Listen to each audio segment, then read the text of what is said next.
Today, of course, as Whoopi said, and as we all know, is 9/11. And as mayor of New York, Rudy Giuliani's calm and confident leadership helped the city and the entire country pull through that devastating day of September 11th, 2001. We are proud to have him on with us today. Please welcome Rudy Giuliani.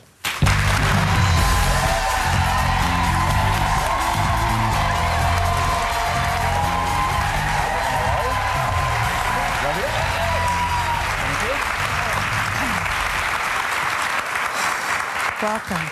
Can you put up with all of us? Oh, absolutely. It'd be great. You know, I remember that just days after the terrible event, you and I sat down and talked together for what was then your first interview, and you were going to every funeral, and it was such a very difficult time for you. What have we learned from that day?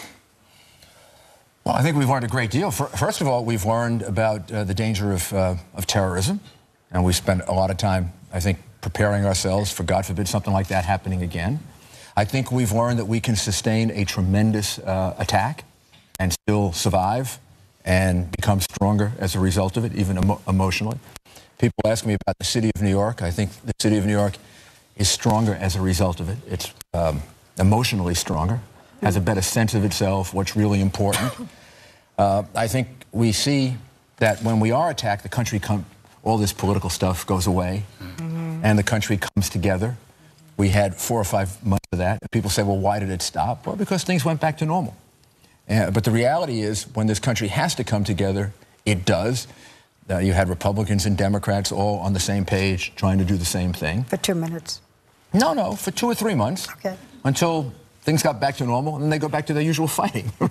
But, you know, there's something natural about that. Republicans and Democrats disagree with each other. So unless there's a national crisis, they should be. That's what democracy is about. They should be debating what they disagree about. But when some outside enemy attacks us, well, then we should get together and make sure we respond to it in the right way. Mayor Giuliani, you had a lot of strength on that day, and you said that your father's words got you through the crisis. What were those words of your father? Well, my father taught me when I was very young, for reasons I can't quite understand, if you're ever in an emergency, remain calm. If you're ever in a fire, remain calm. Even pretend you're calm, even if you're not, because it'll help you to think. It'll help you to think your way out of it. If you get very emotional, if you get very upset, you'll tend to not be able to see the exits that are open, and it'll cloud your ability to think clearly. And somehow, right away, that came back into my mind when I realized how bad it was, which wasn't until I got there and got below the North Tower and saw not just the tremendous fires, but I looked up and I saw a man throwing himself out of the window. And I would say that's what transfixed me. I just watched that for about a second or 2 seconds, whatever it took. And I said to myself and the people around me, this is way off the charts. It's totally different than anything we ever dealt with before. We're just going to have to do the best we can and pray to God that we make the right decisions. I want to ask you, you know, because for a long time afterwards, we had all the terror alerts. It was orange, it was blue, it was green, it was the... I've noticed in the last little while that we don't have the terror alerts anymore. Should we not be terrified anymore, or what's happening? Are we safe first? The colors came later. The first 3 or 4 months, we were on high alert, the highest. I remember at one point, must have been around the time the World Series was starting, there was an announcement in Washington that we were going to be on even higher alert. And I called Washington. I called the Secretary of Homeland Security and the Attorney General, and I said to them, well, exactly how much higher can we go? What is it you want me to do that we're not doing? We've got everything inspected, everything looked at. So I guess they got into these colors because they wanted to give people you know, some idea of getting ready. But yes, we should be ready. But I think we are in a better position to deal with it now than we were then. The police departments have been trained better. The fire departments have been trained better. There's a lot more understanding of how to respond to this. Not perfect, but I think better. What is so interesting? I hadn't thought of that we don't have these. Since Obama, we don't have these alerts. Well, they stopped a while ago, and I just started kind of wondering where they went, because they were there every 5 seconds. You would need to know, whether they have intelligence that suggests an attack. If they don't, then they shouldn't put out an alert. Well, if they do, of Tom Ridge, the former Homeland Security guy, who writes in his book that a lot of the alerts were politically motivated by the Bush administration in order to, you know, to get themselves elected again. I have a hard time. You don't buy that? I don't buy that. There are professionals involved in this, and if they were doing that, it would have come out by now. I remember when I got that. It was odd that it stopped all of a sudden after he was elected. Come on. Well, it depends on the intelligence you get. I remember when I got alerted that we had to be on higher alert. It was a couple of days before the World Series, and I called up Washington, and I wanted the information. I wanted them to tell me the words that they were relying on. And at first, they wouldn't give it to me. And I said, well, my police department can interpret it better. There may be something in it that suggests a bridge, a tunnel, a stadium.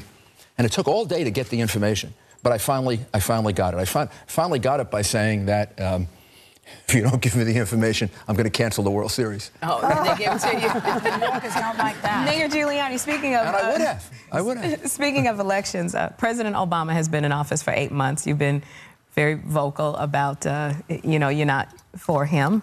How do you think he's been doing? What do you think has been his biggest mistake so far? I'll tell you his biggest mistake, and I'll tell you his biggest achievement.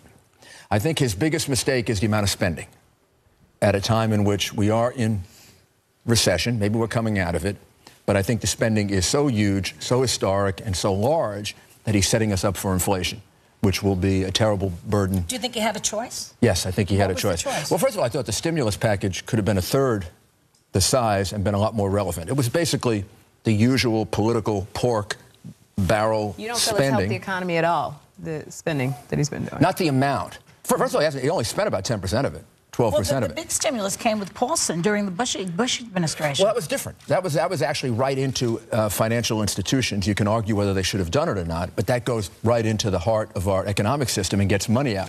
The other stimulus program were projects all over the country, some of which are very, very questionable, and most of which are concentrated in districts that voted for him. What's the good thing he did? The good thing he has done is Afghanistan. I think he was. That's very controversial. Well, not for me. I think he's right in saying that is the focus of the attack on us on September 11th. Since we are talking about. You don't think it's another Vietnam or Iraq? No, I think it was wrong to equate Iraq with Vietnam. Iraq has its own serious problem, not nearly the dimension of Vietnam, and this would be a very big mistake. This is a much smaller commitment than Vietnam was in terms of numbers, and it's very necessary.